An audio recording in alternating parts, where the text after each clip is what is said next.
بسم اللہ الرحمن الرحیم۔ معزز خواتین و حضرات، السلام علیکم ورحمۃ اللہ وبرکاتہ۔ ہم اس سے پہلے حدیث بلکہ احادیث پڑھ کر آئے ہیں کہ اپنے والد کا انکار کرنا یا ولدیت تبدیل کرنا یا اپنے والد کی بجائے کسی اور کی طرف نسبت کرنا کتنا بڑا گناہ ہے۔ آج کی حدیث کا موضوع اس کے بالکل برعکس ہے کہ اپنی اولاد کا انکار کرنا یہ کتنا بڑا گناہ ہے۔ مشکات المصابیح کتاب النکاح باب اللعان ہے، 3323ویں حدیث کتاب میں ہے اور 13ویں باب میں ہے۔ حدیث مبارکہ کی عبارت آپ کی خدمت میں پیش کر رہا ہوں۔ وعن ابی ہریرہ رضی اللہ تعالی عنہ انہ سمع النبی صلی اللہ علیہ وسلم یقول لما نزلت آیۃ الملاعنۃ ایما امرأة ادخلت علی قوم من لیس منہم فلیست من اللہ فی شیء ولن يدخلها الله جنته وأيما رجل جحد ولده وهو ينظر إليه احتجب الله منه وفضحه على رؤوس الخلائق في الأولين والآخرين رواه ابو داود والنسائی والدارمی۔ معزز خواتین و حضرات، میں آگے بڑھنے سے قبل آپ کو اس حدیث مبارکہ کا تفصیلی حوالہ بتا دوں۔ سنن ابی داود کتاب ہے طلاق کے فروعی احکام و مسائل، 29واں باب ہے کہ بچے کے نسب سے انکار پر وارد وعید، 2263ویں حدیث ہے سنن ابی داود میں، جبکہ سنن ابن ماجہ میں 2743 ہے۔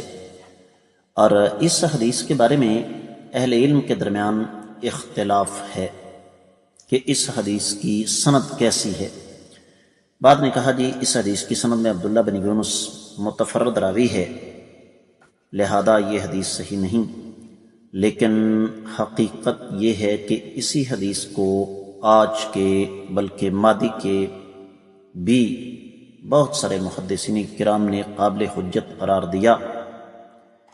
شیخ زبیر الزئی رحمہ اللہ نے اس حدیث کو حسن قرار دیا ہے، اور یہ جس راوی کا نام عبداللہ بن یونس لیا گیا ہے اس کا نام، تو یاد رکھیے گا کہ یہ راوی بھی اس کی حدیث حسن درجے کی ہو جاتی ہے۔ بعد نے کہا کہ اس میں عبداللہ بن یونس ہے ہی مجہول، لیکن یہ درست نہیں، اس لیے کہ اسی حدیث کو امام دارمی کتاب النکاح میں 2284ویں حدیث کے تحت لے کر آئے ہیں۔ تحفۃ الاشراف میں 12972ویں حدیث ہے۔ ترجمہ اس حدیث کا کچھ یوں بنتا ہے کہ سیدنا ابو ہریرہ رضی اللہ تعالیٰ عنہ سے روایت ہے کہ جب لعان کے متعلق آیت مبارکہ نازل ہوئی تو آقا علیہ الصلوۃ والسلام نے ارشاد فرمایا،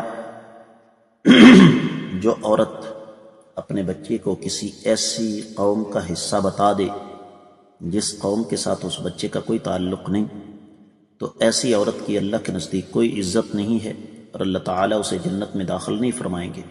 اور جو شخص اپنے بچے کا انکار کر دے حالانکہ وہ اچھی طرح جانتا ہے کہ یہ بچہ اسی کا ہے، اللہ تعالیٰ قیامت کے روز اس سے حجاب فرما لیں گے اور اس کو اول اور آخر ساری مخلوق کے سامنے ذلیل و رسوا کر دیں گے۔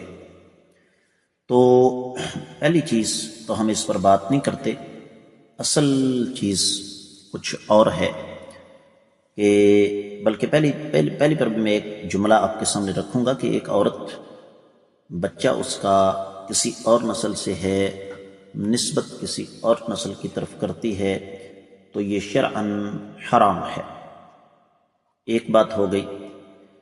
دوسری چیز یہ ہے، یعنی بچہ زنا کے نتیجے میں پیدا ہوا لیکن خاوند کی طرف اس کی نسبت کرے تو اس کا انجام واضح ہے، جبکہ مرد اچھی طرح جانتا ہے کہ یہ بچہ میرا ہے لیکن اس کے باوجود وہ اس بچے کی ولدیت سے انکار کرے تو اس کو یہ بات ذہن میں رکھ لینی چاہیے کہ دنیا کی زندگی تو جیسے تیسے گزر جائے گی، لیکن آخرت کی ذلت اور رسوائی، اور وہ بھی اللہ کی ساری مخلوق کے سامنے، یقیناً وہ ناقابل برداشت ہے۔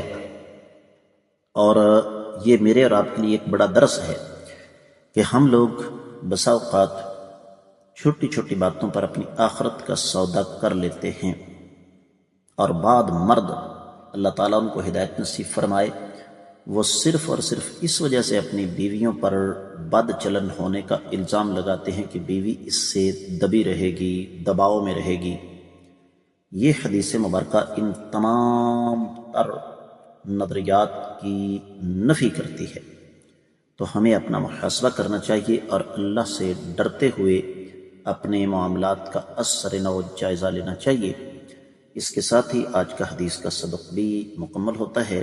اجازت دیجیے، السلام علیکم ورحمۃ اللہ وبرکاتہ۔